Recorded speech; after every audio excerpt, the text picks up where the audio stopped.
What is going on, ladies and gentlemen of YouTube? My name is Prodigy, and welcome to the Datascape. I'm your host, ProdigyxCD, and I'm here with my co-host, Noir Lil Bomber.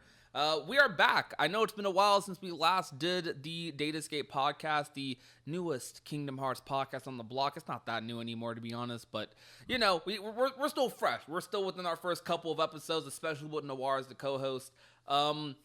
It's been a month since we last uploaded a episode, and there's a reason for it. There's a decent reason, a couple of excuses. But for starters, Noir and me, Sparking Zero came out. For starters, Sparking Zero came out. We were playing Sparking Zero, and we could not line up a time to record because we were busy playing games. The schedules didn't line up perfectly. Then Thanksgiving happened, and we were traveling last month and doing things, living life. Basically, podcast went on the back burner for a little bit, and scheduling conflicts had a little bit to do with that. But we're back now. We're making time for it Sparking today. Zero definitely messed with the rhythm. Yeah, Sparking Zero 100% messed with the rhythm, but that's all right. I played Marvel Rivals today too. Marvel Rivals came out today. That's when we were recording. But I don't know, man. A lot of games, a lot of Smash grinding. A lot has happened since the last time we did this podcast. Our last episode was with a special guest, Limit Forum 72, my really good friend. We talked a lot about Square Enix, talked a lot about Kingdom Hearts, talked a lot about the old Kingdom Hearts community. So if you want to go ahead and check out that episode, it'll be linked down below in the description or somewhere, maybe on screen. I don't know. Well, I'll edit this to make it convenient for you to go watch it. But I don't know. A lot has also happened with Kingdom Hearts since then. The big thing, Kingdom Hearts Missing Link got delayed. How are we feeling about that? Not good. I will say that. Not Really? good. I mean, some people are okay with it though.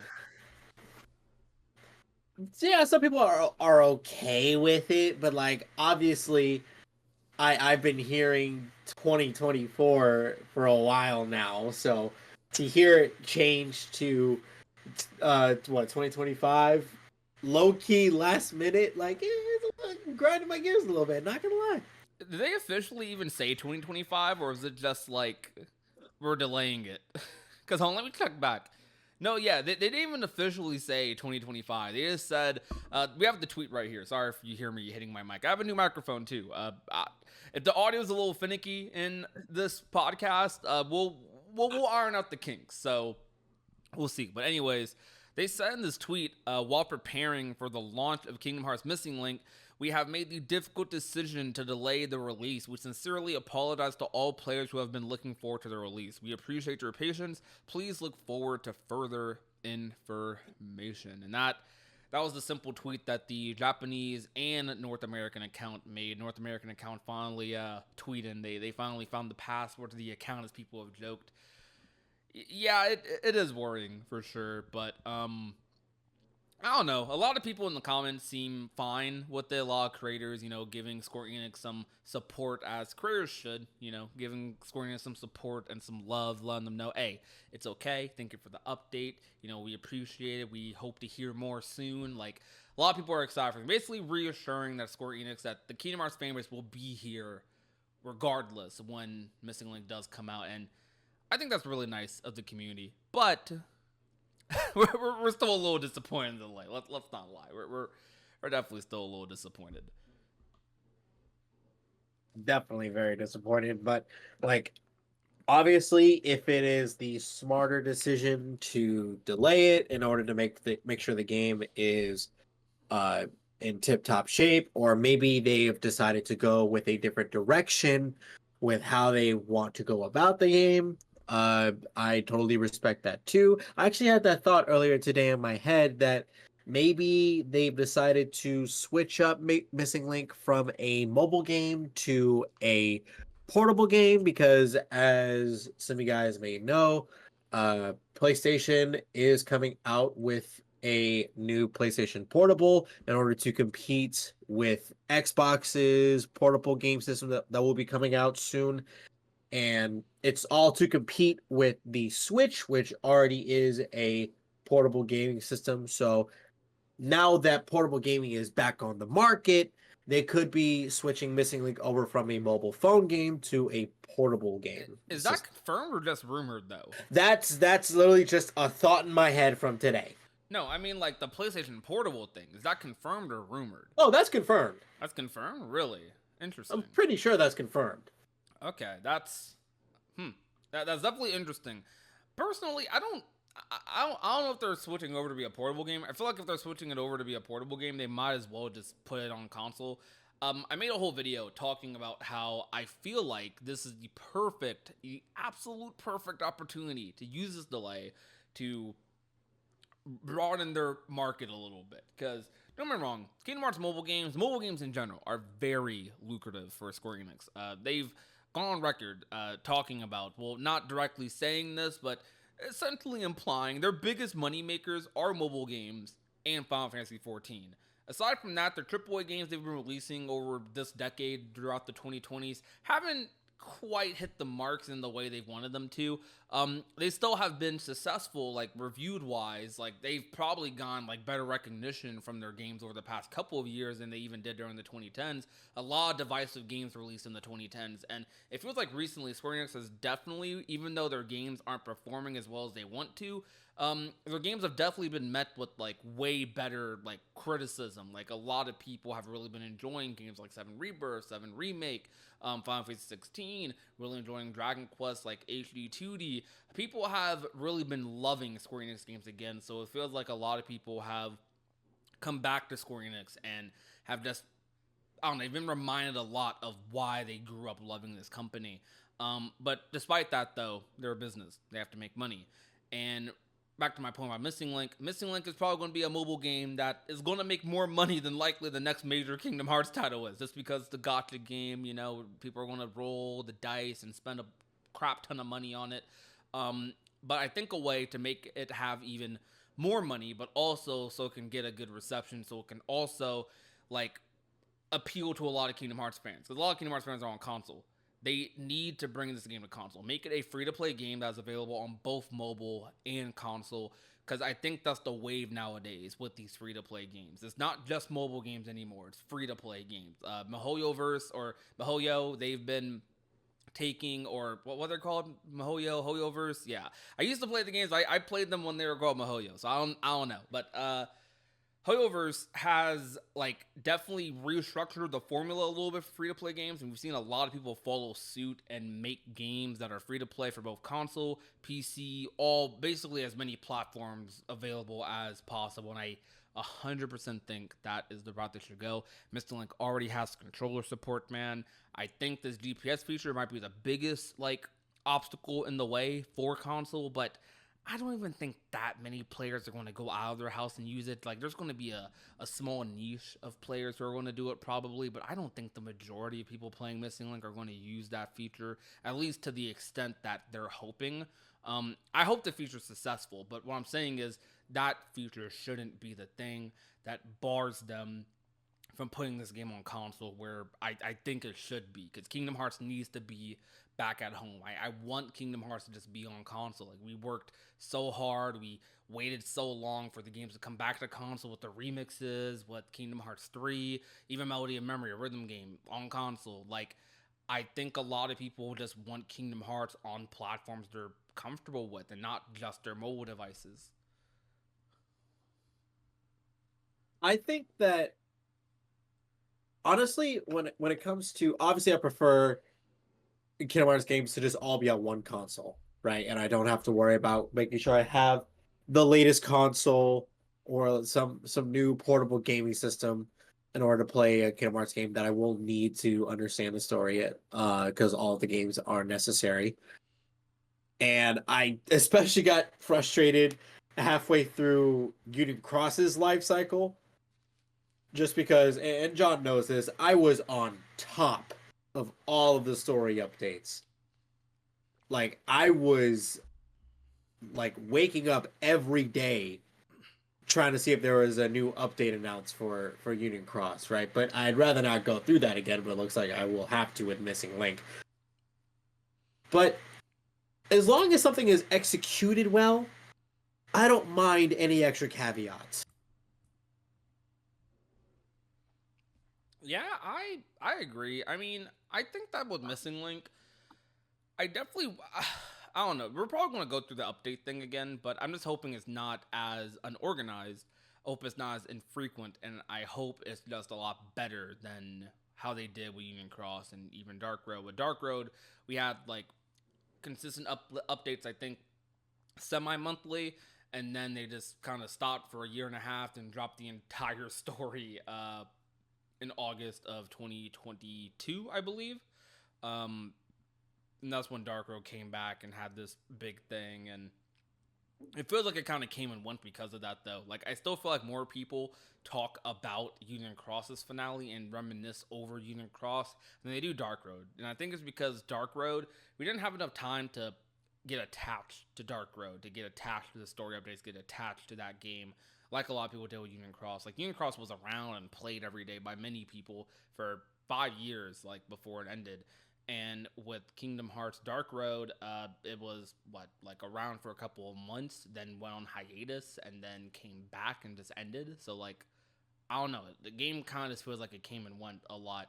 Um, but a bigger question I want to ask about Missing Link, because we can talk about the delay and reminisce over Union Cross and Dark Road all day, but I think the big thing that a lot of people want to talk about is Kingdom Hearts like in trouble? Like, we've been hearing a lot of kind of doom and gloom about Kingdom Hearts a little bit, and I don't remember if we talked about this in the last podcast episode even. But I think since we last recorded as well, the interview about from Young Jump about Nomura's retirement happened as well. So we have Nomura talking about retirement and talking about ending the Kingdom Hearts series on top of Missing Link getting delayed, on top of us just not getting any news, any information about Kingdom Hearts in years now. I can say years. Uh, is Kingdom Hearts in trouble? Like, the state of Kingdom Hearts, like the 2020s feel so like empty. Like, it's a good time for games like releasing, not a good time for the gaming economy. Like, a lot of good games have still been coming out. Rebirth, Metaphor, Astro Bot. We have a lot of good fighting games coming out. Under Night 2 came out. You know, that's some for me. But like, still, we've had a lot of good games coming out. But Kingdom Hearts hasn't been around, man. Kingdom Hearts fans are like starving. The last Kingdom Hearts content we got was Dark Road, and then before that, we got Melody of Memory. We haven't really had a major, like, big Kingdom Hearts game since Kingdom Hearts 3, and it's already been 5 years since Kingdom Hearts 3 happened. So, like, is Kingdom Hearts in trouble? Are we good? You know what? I'd rather. I normally don't think about this situation because I'd rather not. But Fair enough.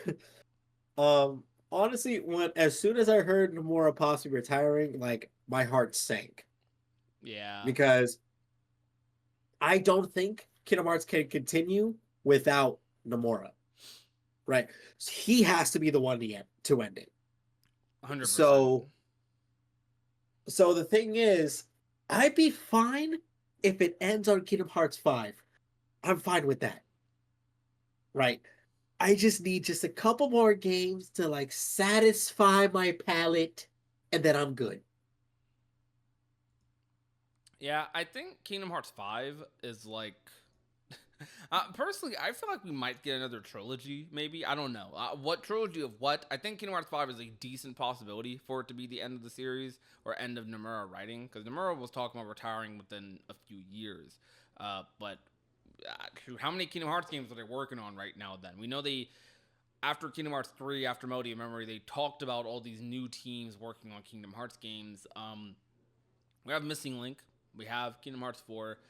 Are we also like having a team that's on the side that we don't know about, just working on like another Kingdom Hearts title, maybe like a Kingdom Hearts VRM Rex, maybe something else? Like, I I wonder because I don't think Kingdom Hearts 4 is going to be the end, but we might see inklings of the end. Because Nomura I think said that Kingdom Hearts 4 is going to kind of be like the beginning of the end a little bit, or like Kingdom Hearts 4 is being made in mind with the series ending, which is something we didn't think about before. Because in the Kingdom Hearts 3 Ultimania, I actually remember this pretty vividly. Nomura said in the Kingdom Hearts 3 Ultimania that even though he just finished Kingdom Hearts 3, he just finished the Dark Secret Saga, a lot of people after Kingdom Hearts 3 felt like, man, Kingdom Hearts 3. Like this is the end. A lot of people treated Kingdom Hearts 3 like Kingdom Hearts 3 was going to be the end of the series because shoot, for a while people thought it might have been, but we knew that a lot of like as Kingdom Hearts 3 came closer and closer, we knew no, this isn't the end of the series. But at the end in Kingdom Hearts 3 Ultimania, he talked about how he felt like he's ready to make the next game already. He's already like prepared to tell more of his story. He's eager to tell more of his story, and now we're hearing him talk about thoughts of retirements. And I'm sure it's because he's getting older, man. The gaming economy is getting rough, and also on top of that, games was taking a long time to make. Like I'm sure he has a lot more games in the tank, but he probably knows that it's only going to take even longer and longer to make these games. Shoot, even the game after Kingdom Hearts 4 at the rate like games are going right now, it might take just as long to make KH5 as it did KH4. Even if they are able to reuse assets and redo this and redo that, by the time Kingdom Hearts 4 comes out, they're probably going to be at the end of the PS5 era. They're going to be transitioning to PS6 or whatever the next consoles are. And we're going to be on Unreal Engine 6 as well, so they're going to transport things again and get used to that engine. Like it's just going to be rinse and repeat, and I don't know. It's going to take a decent bit for sure, or maybe. So I'm sure he's thinking about all of that, and he's like, it might be time to hang up the boots because if he gets too committed to making an entire other saga with like 5, 6, 7 games, he might be working again for another 20, 30 years, and his life just passed by. So he wants to live, the rest of his life outside of just, making Kingdom Hearts, even though I'm sure he loves it. And I totally get that because, shoot, man, State of Gaming, I don't know. They got to figure out how to make these games, like, faster, make these games just, like, better on the developers, on the teams that make them. It's a little rough out here. Honestly, and I totally get that because uh Nomura did spend the past 20 years with one saga. So I honestly I I've even said this before, like I could not go through what I went through with the Dark Seeker saga again. Right? That was a one-time thing in my life that will never happen again. That cannot and will not be replicated because there is just so much involved and so much patience and waiting and so many years of my life dedicated to just following that. And it was much easier for me to follow games like this because I was a child, so I had nothing better to do.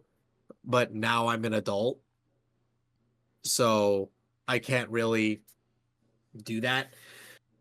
And if Nomura wants to hurry up and finish the series because he wants to live his life, I 1,000% respect that. I just ask that he writes out his ending thoughtfully and make sure that, the ending he gives would be as close as he can be to an ending that he would make if he wasn't trying to rush the ending. Agreed. I mean, I think Kingdom Hearts 4 and this story is definitely set up to be like a big callback to Kingdom Hearts 1, a big callback to the series roots. I mean, I think that's the whole reason he's doing this quadratum thing in the first place, and he's doing all these KH1 parallels with Remind and like quoting back to those first lines you hear in Kingdom Hearts 1 in its opening. I think that he has been thinking. I think even though he said after in KH3's Ultimania that he wants to create the next story, I think it's because he's excited to finally see a lot of his ideas, a lot of his plans kind of come to fruition, and have some of these concepts finally be able to like breathe out. And I think I feel like Kingdom Hearts 4 is a very important game for him. Not just because it's important, like how all of his games are important to him, but I think it's important in the sense that like I feel like a lot of his ideas and a lot of what Nomura usually likes to create, usually likes to make, I see a lot of that in the concepts and in the planning for Quadratum, for Kingdom Hearts, for Yozora.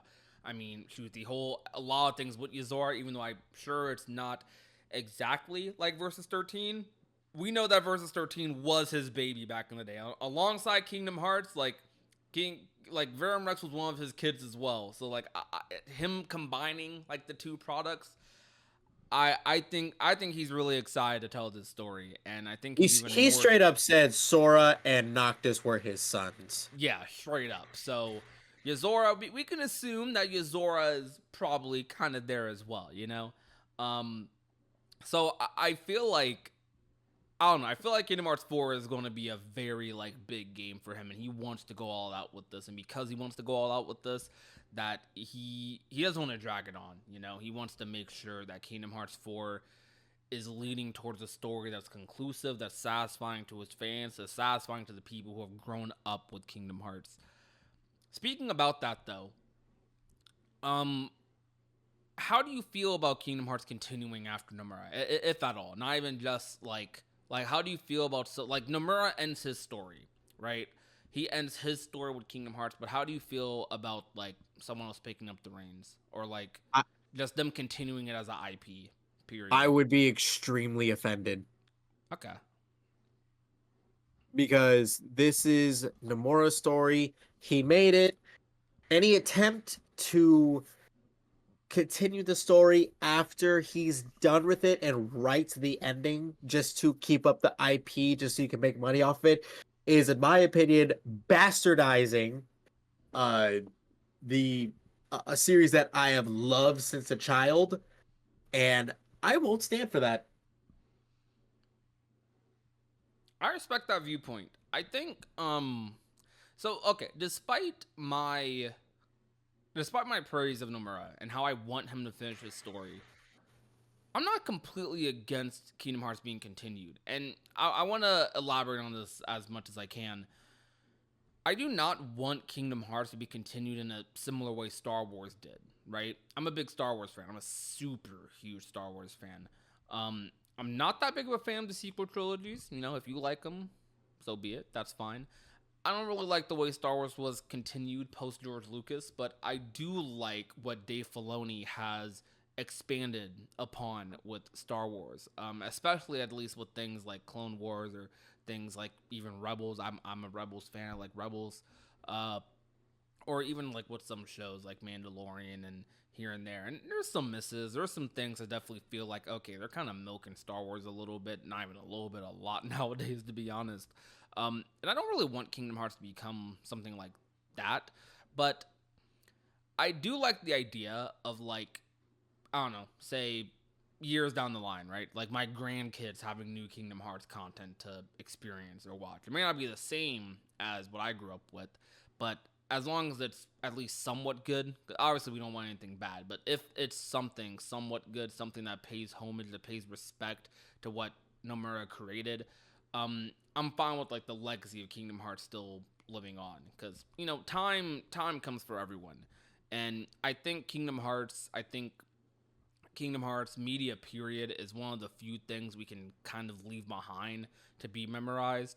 And I think a part of that is passing on your work, or not necessarily passing it on, but I think a part of that is just allowing your work to breed inspiration for others. And if someone does want to take the Kingdom Hearts IP and maybe mess around with it a little bit, you know, tell more stories about other Keyblade masters, other aspects of the story they didn't dive into as much. It can be completely separate from what we did with Sora's story, with Kairi's story, Riku's, Yazora's. But I'm not completely against that. But I would definitely have to see it to be okay with it because I know everyone assumes the worst when we think about a story being worked on past its creator. Uh, but I don't know. Sometimes it's not always the case. Sometimes, you know, things can still be good even without the creator, just as long as it's within the creator's vision. I think it matters more who's picking up the reins rather than the reins being picked up. But it's definitely something I know a lot of people feel harshly over. But I do have this opinion of media, like even with something, let's say I write or I create in the future, like past, you know, even the YouTube stuff. I don't know. I would like it to be remembered years, 50 years from now, centuries from now, if possible. Like, I think that would be cool. And I think Sora is a character who's meant so much to me. I would love for him to still live on through other stories, or if they could even just make him like a character, maybe like at like a Disney park, or popularize him even more, putting him in Fortnite, doing collabs, just some way to keep the character alive. It doesn't necessarily have to be continuing the story or making Kingdom Hearts 6 or 7 or 8, but just simply some way to keep the story, keep the message alive. That's something that I always like the thought of when it comes to media. But that could just be me though. I know some people they like their stories being nicely wrapped up in like a little present, a little bow, and then just being completed.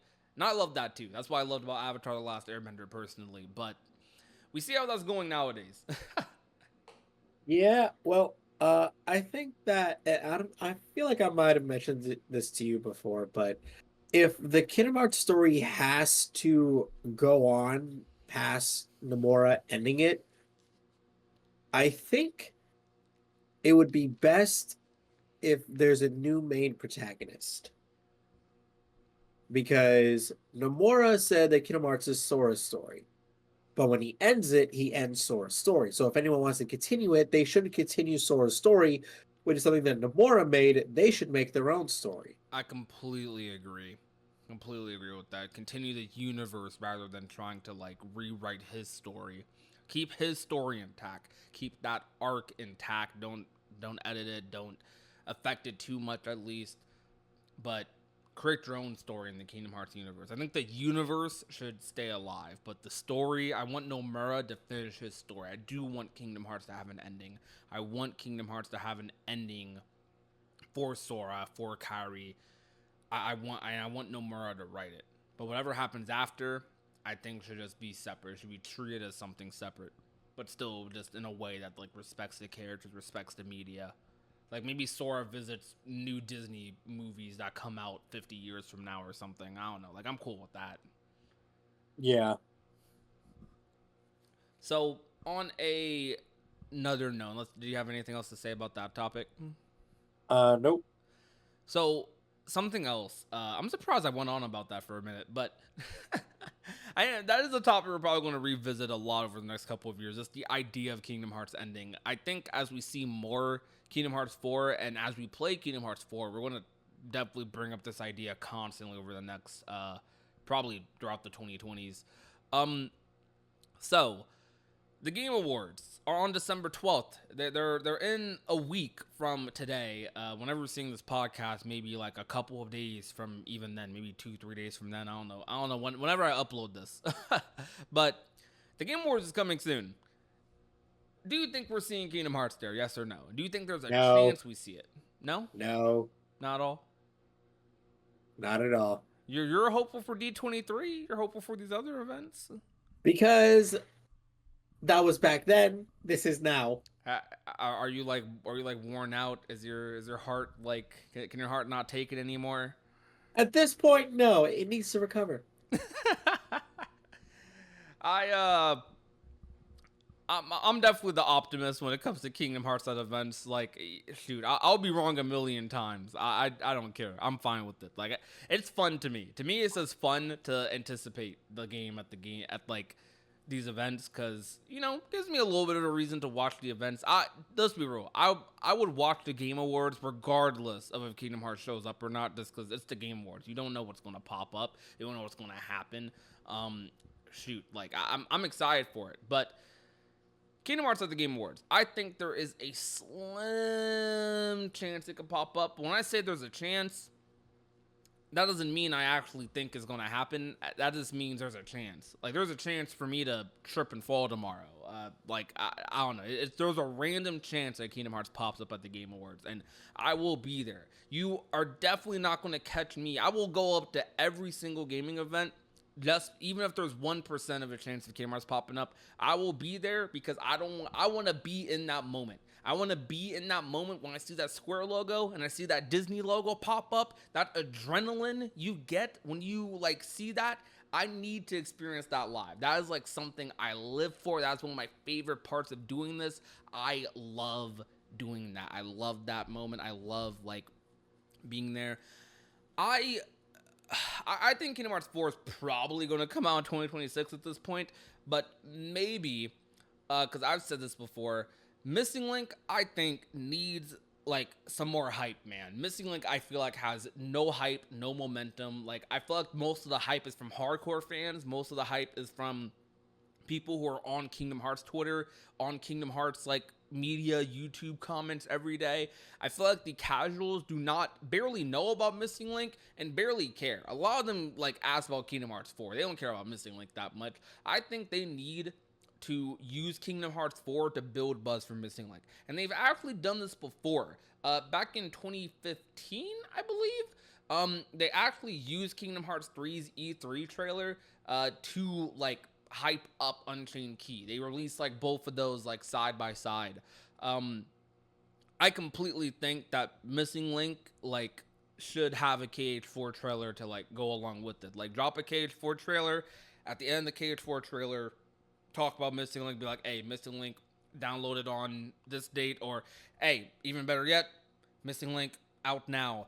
Now, does that mean we'll get a trailer at the Game Awards to do that? Maybe not. Maybe we get a random trailer like, I don't know, the next anniversary. But I don't know. I think it's possible. Like I don't think it's impossible. I think Jeff Keighley also is very aware of how badly Kingdom Hearts fans want Kingdom Hearts, and I think he is totally willing to make a beautiful, amazing moment on his show, even if Kingdom Hearts fans are super annoying. He's messing with us. Yeah, Okay, he's he's definitely messing with us. But I believe Jeff Keighley, because he wants to make moments. He wants to make big moments. He's a gaming fan. He, even if he's not a Kingdom Hearts fan, he wants to make memorable moments for communities. And I think he knows. If Summer Games Fest did anything, it made him aware of how annoying Kingdom Hearts fans are and how annoying they will be about Kingdom Hearts at every single one of his shows, at every single one of any show.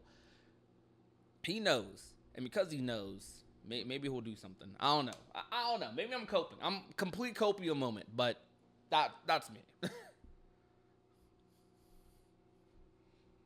I need Jeff to stop messing with us because he'll post on Twitter like, "Oh, we don't know if Kingdom Hearts is going to show up. Let me just show some Kingdom Hearts stuff with this gaming event showing up," and then like we hear nothing from him, or he's like, "Oh, I don't know why you guys thought Kingdom Hearts going to show up." Like, No, Summer Games Fest. That was pretty oh, funny. I'm not gonna lie. that still gets on my nerves.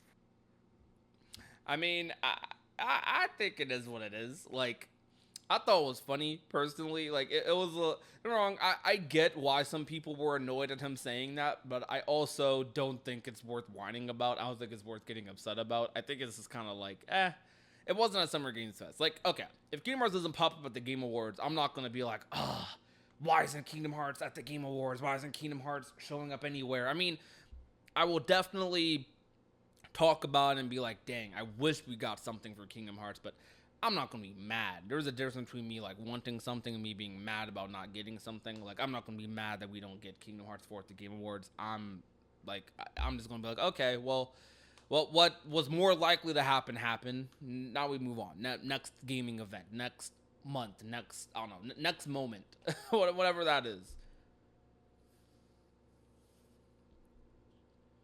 At this point, I don't expect anything from Jump Festa, the Game Awards. Oh, Jump Festa wasn't even on the radar for me. Yeah, no. Like I don't know where Kingdom Hearts 4 could show up. I think if it doesn't show up at the Game Awards, we're kind of just going to be repeating options next year. Next year's Summer Games Fest, next year's D23, if there is one next year. I don't know if there is, or Japan D23 next year. Anniversary. I think we're just going to be running through the same things we ran through this year, and like, yeah, technically things are more likely next year than they were this year because we're technically every day we get closer to Kingdom Hearts 4 coming out. Technically speaking, for the Phantom release date, we don't know what the release date is, but we're assuming we're getting closer to it coming out, right? So every day that passes, Kingdom Hearts 4 is technically more likely to show up. Technically, on a bit, I'm like the biggest. I have the biggest copium mask on the planet here. I know some people are thinking that. I used to be an optimist. It's this is making me become a pessimist. Look, they won't break my faith, man. They won't break it. They won't break it. I believe in the day that Kingdom Hearts 4 pops up. I believe in the day Missing Link finally comes out. I believe. I knew Missing Link was going to get delayed. To be honest, I forgot that Missing Link was even confirmed for 2024 until like October. Like I completely forgot it was confirmed for 2024. Um, Speaking of being optimistic though, so a couple of months ago, I think in August, we did a live stream for D23 and we talked about Sora coming to Fortnite. During that stream, we were hoping he'd come to Fortnite because we knew Fortnite and Disney were doing this huge, giant collaboration. That was true. They are doing it. They did do a giant collaboration. They did Marvel. They did Incredibles. Jack Sparrow. They're doing a Big Hero 6 one soon, I believe, if that hasn't already happened. Maleficent. They've been doing some crazy collaborations with Disney. Um, Sora was rumored to be a part of that collaboration. We were hoping that that night would be the night they revealed it. However, that wasn't the night. But that doesn't mean Sora isn't coming to Fortnite. That just means that Sora wasn't coming then. So Epic and Disney and Square have a pretty decent relationship from what we can gather. I feel like it would be a little weird if like Sora came to Fortnite before like Final Fantasy characters. So you would think like if they wanted characters to come to Fortnite, they would pick like Tifa or Cloud or something, right? Not like Sora instantly. However, with the Disney collaboration, I do think Sora might come eventually. And I don't know if it'll be next year. I don't know if it'll be the year after that. I don't know when it will be. But I do actually think because of this Fortnite and Disney collaboration that Sora will become a Fortnite character eventually. And I do think that they might go all the way with it. They might give us a Keyblade Mythic. I think that would be freaking sick. I think that would be freaking epic. How do you feel about that? I don't know if you play Fortnite, but shoot, how do you feel about Sora coming to Fortnite if that even happens ever? I would absolutely love the idea since it would definitely promote Sora and Kingdom Hearts being more third party IPs that could show up at different places that allow giant collabs like that. Heck yeah. Because I mean, I feel like Kingdom Hearts collabs with a lot of media. Well, okay, Kingdom Hearts collabs with a lot of Disney media in Kingdom Hearts, but Kingdom Hearts doesn't really collab outside of itself, really. Like we see Kingdom Hearts references and shows and stuff, and we got Sora and Smash, which is probably the biggest thing Kingdom Hearts has done outside of its own bubble. Like Kingdom Sora is seen as this like kind of collab king or whatever. Like you see him next to Jack Sparrow. You see him next to freaking Elsa and Anna. You see him next to Dawn and Goofy. You see him next to Final Fantasy characters, and you see him next to the Ones with You characters. Sora is like looked at as like this big like multiversal like collab character, yet he's not really. Kind of like he is, but he's very much so. He collabs with other characters inside of his own bubble, inside the bubble of Disney, inside the bubble of Square Enix. And I think Smash was the first time we saw him really collab with things outside of that Square Enix and Disney bubble. And Fortnite, I think, would be like the second biggest thing they could do for that. And the only reason I say second biggest, because technically Fortnite would probably be the biggest thing they could do. The second biggest being because, I mean, it'll mostly be a skin and maybe like a Keyblade Mythic, but after that, like it's a skin. You're not playing. You're playing as a Sora skin, and the skin is going to be cool, but it's not as cool as like Sora coming to Smash. But I still think it'll be pretty cool, regardless.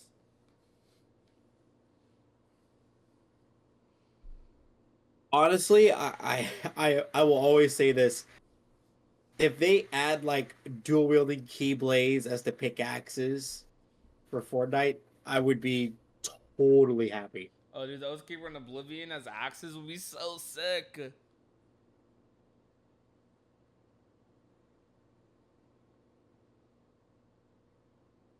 What other games could Sora be attached to that are games like Fortnite? I don't know. I mean, I don't think there's any other like super big collab games like Fortnite, but I remember back in the day when I was a super big Genshin fan, I thought it'd be cool to have Sora in a gotcha game like Genshin, but I don't really know if I care as much for that nowadays to be honest. Uh I don't know. I mean, like, I would love for Sora to have like the 2B effect, 2Bs and freaking everything. Like, shoot, I guess you could put Sora in like a Fall Guys or give him an Among Us like hair thing. I don't know. Like,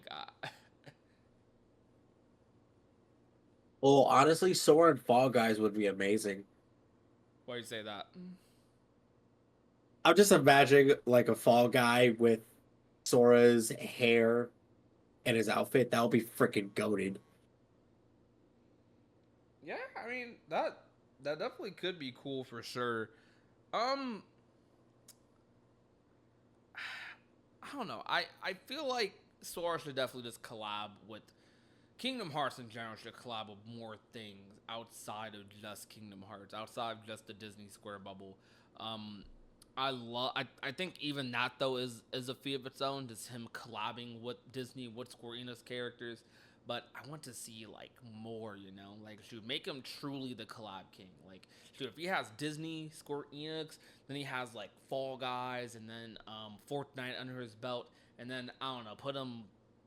You could put him in theaters somewhere. Like I think Sora could like spread beyond, like way beyond just Kingdom Hearts and Disney. Like I don't know. I think that character could appeal to so many audiences and so many people because he's a pretty versatile character. You know, he's a very versatile character in terms of like aesthetic, and in terms of just appeal. Period. I think it'd be nice. So I think we covered a lot of what we wanted to talk about today. Is there anything else you wanted to discuss, mention? Uh, no, not really. That's fine. So this was basically just the icebreaker episode for like the podcast. We haven't recorded this in like a month. We're going to record another episode in a couple of days, and I don't know. We're going to try to stockpile these episodes, get them back on the roll, back to being weekly or bi-weekly. Thank you guys so much for watching, though. I hope you guys enjoyed this episode. I know I rambled a lot, but that's why I love these podcasts because it gives me a perfect opportunity to ramble, to talk about stuff. I think we're going to start doing some more like story-based, nostalgia-based episodes. Recent episodes have been more like news focused, but hey, if the news keeps coming, we're going to keep bringing news podcasts. But I also do want to talk about like the story, talk about like Kingdom Hearts 1, talk about some of the Disney worlds and whatnot. But again, thank you guys so much for watching. My name is Prodigy, My name is Noah Lowbomber. and remember everyone to be nice, be safe, and take care, everyone. I'll talk to you guys soon.